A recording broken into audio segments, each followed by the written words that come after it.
Bonjour tout le monde. Bon, il nous en reste pas long. On était rendu à N07.1.3. Quelques exemples. J'ai les trois exemples qui sont ici, là. Un compteur simple de 0 à 10, un compteur de 8 à -1, donc ça fait 11 comptes en tout, en comptant le 0.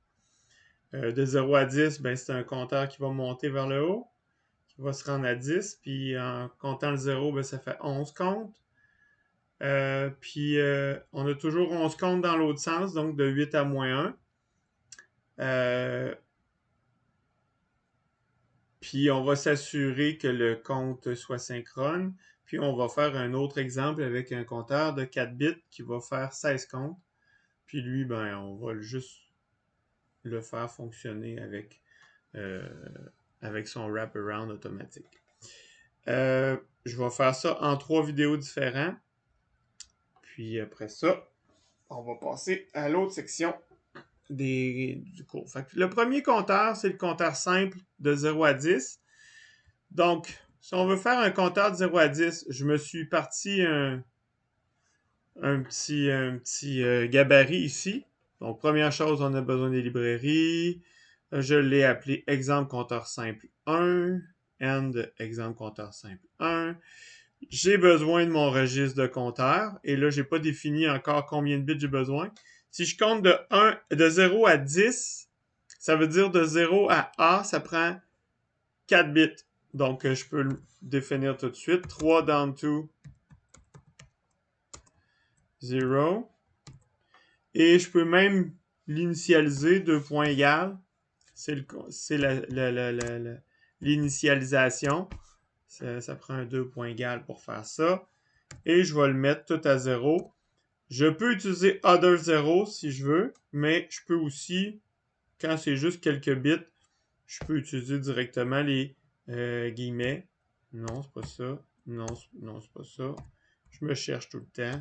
C'est ça ici. Donc, guillemets 0000, comme ça. Donc, je peux écrire ça comme ça. J'aurais pu aussi le mettre avec, je vais l'écrire en commentaire, others égale flèche. Oui. 0. Oups. Voyons. J'aurais pu l'écrire comme ça. Point virgule, évidemment.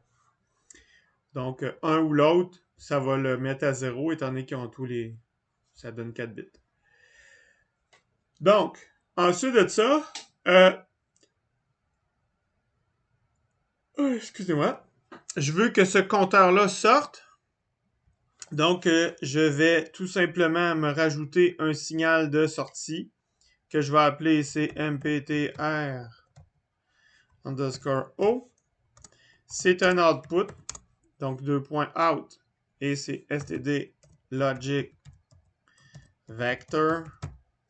Et là, j'ai 4 bits, donc 3 down to 0. Et j'ai pas besoin de point virgule parce que c'est c'est le dernier de la liste. Donc, la liste commence avec l'ouverture de la parenthèse et finit avec la parenthèse qui est ici. Puis, la point virgule sert de séparateur dans le cas de départ. Ensuite de ça, qu'est-ce que j'ai besoin? Oh, mon Dieu. C'est parce que je commence à parler. J'ai été dans le silence presque toute la journée. Puis là, parce que je parle, je me mets à bailler. Donc, j'ai besoin de mon process qui va définir, qui va faire en sorte que mon signal va devenir un registre, qui va être un registre de compteur. Donc, je vais me faire un process, clk underscore i, c'est le fun, il apparaît, poup, poup. Begin, automatique, end, process, point virgule. Donc voilà, ça c'est mon process. Excusez. Après ça, j'ai besoin de mon if de clock. If clk underscore i égale 1 and clk underscore i event, then, and if, point virgule. Donc voilà. Donc là, je viens de créer ma structure pour générer des bascules. Fait que tout ce que j'ai à faire, c'est de mettre un if avec mon compteur. Fait que là, il faut que je compte de 0 à 10. Donc, il faut que je m'occupe de qu'est-ce qui est prioritaire. La première chose que je dois m'occuper, c'est pas le fait qu'il compte, c'est le fait qu'il se reset. Ça, c'est important. Parce que c'est la première chose qui doit être vue. Parce que ça va être la première chose qui va être effectuée. Il va regarder s'il est à resetter. S'il n'est pas à resetter, il va compter. Donc, je vais faire un if. Et là, il doit se resetter quand il est égal à 10. Donc, if cmptr underscore s égale à 10. Donc, 1, 0, 1, 0. Ça donne 8 plus 2. Donc, c'est bien 10. Donc, et ça inclut de 0, c'est de 0 à 10, donc ça inclut 0. Voilà. If compteur égale à 1, 0, 1, 0, then, qu'est-ce que je fais avec? Je vais faire compteur S assignation. Non, c'est pas ça, c'est ça. Assignation à 0. Fait que je vais le remettre 1, 2, 3, 4, tac. Point virgule. Donc, si j'ai le compteur égal à 10, je le remets à 0. Else, compte.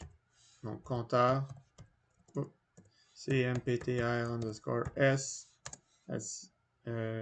assignation égale cmptr underscore s plus 1. Point virgule, and if. Voilà. Fait que là, j'ai tout simplement fait mon compteur. Qu'est-ce qu'il me reste à faire? C'est d'assigner mon registre à ma sortie avec un fil. 4 fils, en fait, parce que c'est 4 bits. Donc, je vais l'assigner. Moi, j'aime bien le faire au-dessus. Donc, je vais faire cmptr underscore out. Assignation à cmptr underscore.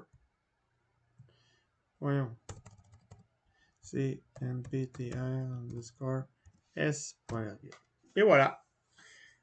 Je viens de faire un registre qui compte de 0 à 10 et j'ai assigné ça en sortie.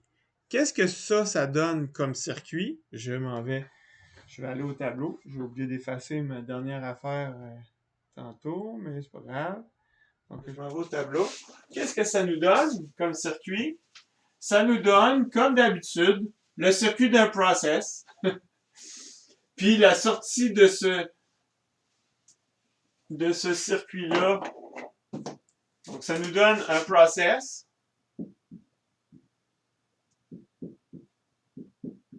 OK, toc toc. Puis ça, c'est mon signal compteur. C'est mptr underscore s que je dois lire pour savoir qu'est-ce que... C'est pour ça que je fais compteur, assignation compteur plus 1. OK?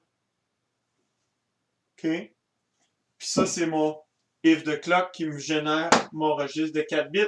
Donc, j'ai 4 bits ici. Puis, je plug ça sur mon compteur underscore out. 4 bits aussi. C'est ça mon circuit. OK?